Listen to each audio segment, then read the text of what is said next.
Aku saja hidung tak mancung pipi tersorong-sorong. Sepatutnya kau berterima kasih. Kerana aku yang membukakan rahsia Fauzia.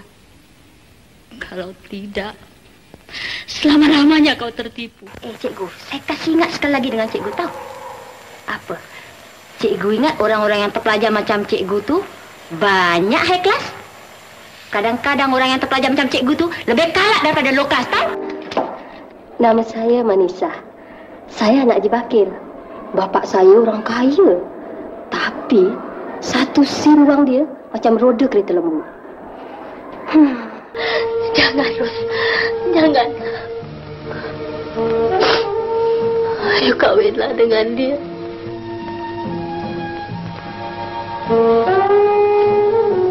Wahai abang, orang lama, jangan buang, tetap sayang, sayang.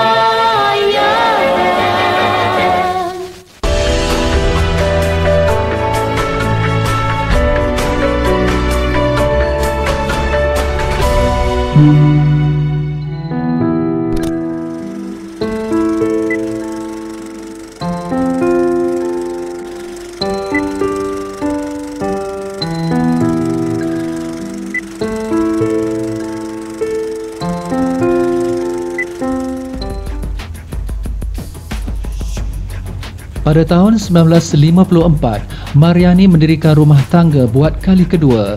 Suami keduanya bersama seniman H.M. Rohaizat atau Syed Abdul Hamid Syed Muhammad Al-Sagof yang bertugas di Malay Film Production sebagai penolong pengarah, penulis lirik, pelakon dan penyanyi. Majlis perkahwinan Mariani dan H.M. Rohaizat telah diadakan di Jalan Ampas. Hasil perkongsian hidup, mereka dikurniakan 6 orang cahaya mata, 2 orang perempuan dan 4 orang lelaki. Dia setiap hari datang rumah nenek. Okey. Tapi okey, dia ada similarity tau. My father dengan arwah daddy, dia orang sama tau. Sama maknanya diorang sayang wife dia. My father love my mother so much. Dia boleh buat apa saja untuk my mother. Tapi dengan anak dia, dia tunjuk yang dia garang. Okay. So kita nak lari depan pun tak boleh nak apa. So I never had macam I pernah I dengan Rosita, I datang ke Buntik Road, you know. So you know lah, normal lah bila adik-beradik duduk ke main ke, so adalah selisih faham ke apa ke kan. Kita pernah arwah abang angkat kita masuk dalam longkang, hujan-hujan dia tinggalkan kita. Yang angkat kita keluar daripada longkang our neighbor, apa, Mr. A.B. Buffett. You know, so for me, after memang dia macam tu. Lepas tu kalau selepas insiden tu, I tak boleh nak try manja pun tak boleh kan. Sebab kita budak lagi, kita takut. Lepas tu kita tak ada dengan dia. Cuma kita nampak je lah hari-hari dia datang rumah, dia hantar. Ya. Cuma macam I cakap lah, I'm very very happy because I dapat tahu yang sebenarnya dia very very nice person, very caring, very loving kan. Tapi I rasa memang dia watak bapak tu dia tak macam bapak lain. Bapak sekarang ni kalau diorang nampak anak dia, try to give as much love as possible kan dengan anak dia. Tapi orang dulu dia kan, mother pun masa I kecil-kecil dulu selalu kalau dia datang rumah nenek, dia selalu nak cari I punya keburukan tau. Bukanlah apalah that may, you know, macam I nak pergi sekolah, okay, so I ada extra lah extra activity, I kena pergi sekolah, ada latihan tarian ke, ada apa ke, you know, that kind of thing. So dia akan cakap dengan my grandmother tau, ibu percaya ke dia cakap tu? Tak tahu dia pergi mana, dia pergi joli dengan kawan dia ke, dia cakap dia ada sekolah punya aktiviti lah, apalah. That's my mother lah. As I say lah kan, mother I ni dia bukanlah yang tak sayang dengan anak-anak dia. Dia memang sayang, okay? Cuma mungkin dia punya aim masa dia muda-muda dulu, dia nak jadi seorang pelakon, which my father suka. Selama 7 tahun menjalani kehidupan bersama H.M. Rohaizat, Mariani dikejutkan bahawa suaminya telah pergi buat selama-lamanya. Pada tanggal 17 Disember 1961, jam 3 pagi, H.M. Rohaizat meninggal dunia pada usia 35 tahun akibat serangan jantung secara tiba-tiba di rumahnya di nombor 7N1 Buntek Road, Singapura. Kan? My father is winning, okay? Jaga Rosita, lari sana, lari pergi office, lunchtime balik, masak, you know, dia cuci baju, and then kalau hujan, dia kayu basikal dia just to go back, angkat kain, you know, that kind of thing. So my father have done everything, you know. That's why I kata my mother is dia punya ratu hati permaisuri dia. I mean, and he understand my mother, so mak nak jadi pelakon, so you jadi pelakon, okay? So that's why I rank my father as the best husband lah, you know, and acknowledged by my mother too, okay? Sebelum dia meninggal, dia cerita lah yang among all dia punya perkahwinan, that's the best perkahwinan because my father very loving and all this kind of thing kan. So I'm very proud lah, walaupun I tak duduk dengan my father, but I'm very proud that he's my father.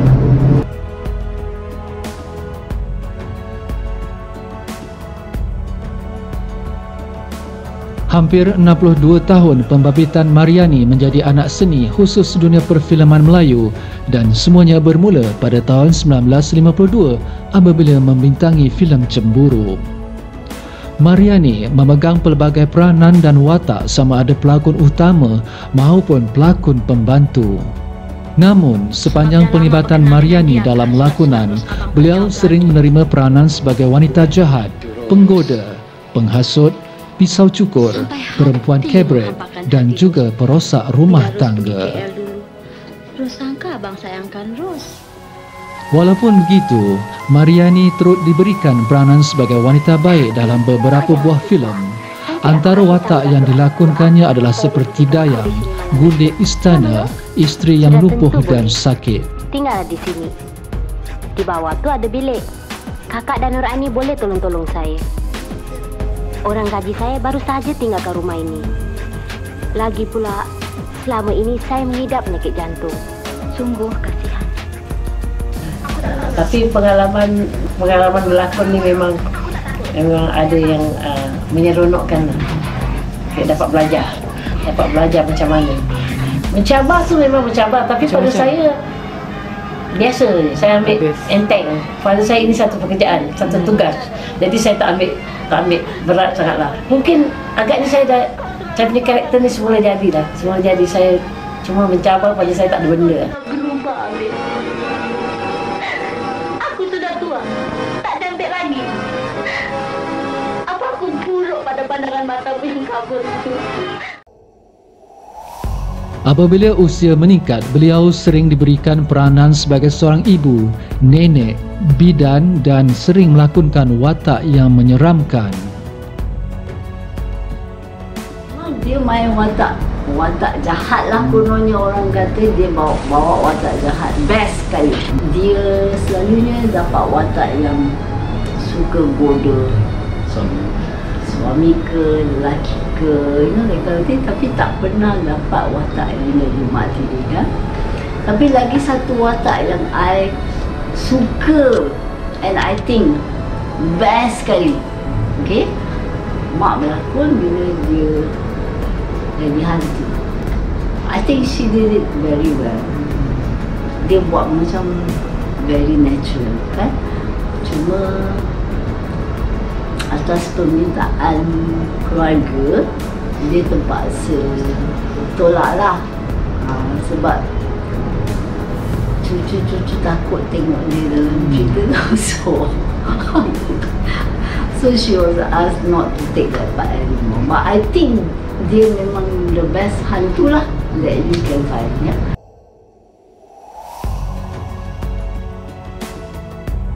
Berikut adalah senarai filem, telemovie dan drama lakonan Seniwati Mariani sepanjang penglibatannya dalam dunia lakonan.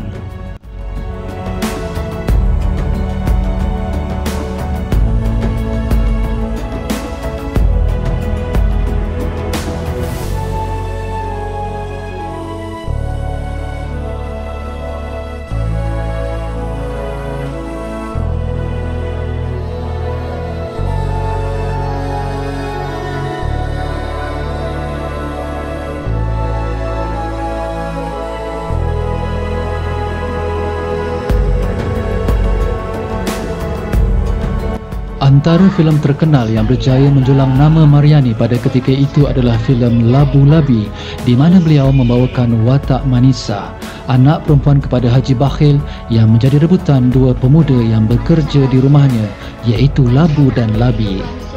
P. Ramlee yang memegang peranan sebagai Labi dan M. Zain sebagai Labu turut sama menjayakan filem tersebut. Semua spontan. Nanti dia buat macam storyboard. Dia kata, ni part kau ini, part kau ni, part kau ni. Nanti scene dia aku nak, scene ni engkau tengah makan, aku nak macam ni. Tiba-tiba kau kena jeling, kena main mata, labu main mata. Apa kau nak cakap? Dia tanya kita buat ni. Apa kau nak cakap? Ayah, apa kau nak cakap? Nak mengadu dengan siapa? Kita sendirilah. Dia okey, dia bilang okey. Macam pak, abang Labu jeling, kenyit mata dengan Manisa pak. Itu semua spontan.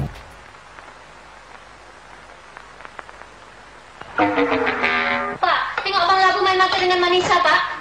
Hah? Tak! Dia, Cik. Bukan Cik, dia, Cik. Siapa yang mata dengan kau, Manisa? Abang Labu, Pak. Oh, kau nak muat dengan aku ya, Labu? Ya, Cik. Apa? Dia, Cik. Kalau kau tak jaga mata aku, tutup mata kau. Aduh!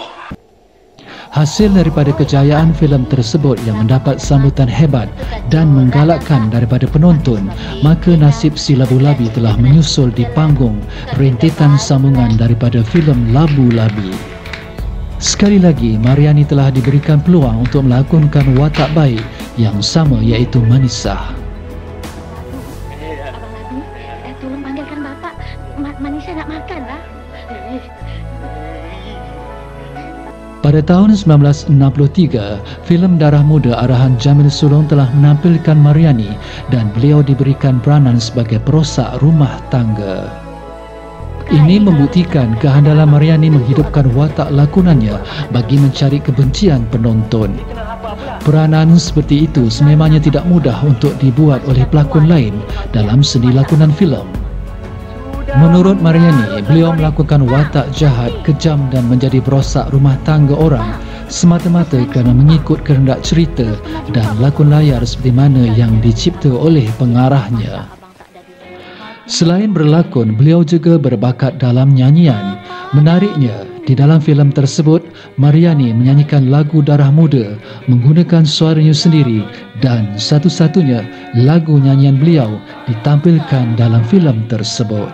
Filem Darah Muda saya terpaksa menyanyi sendiri. Lagunya pun nama Darah Muda.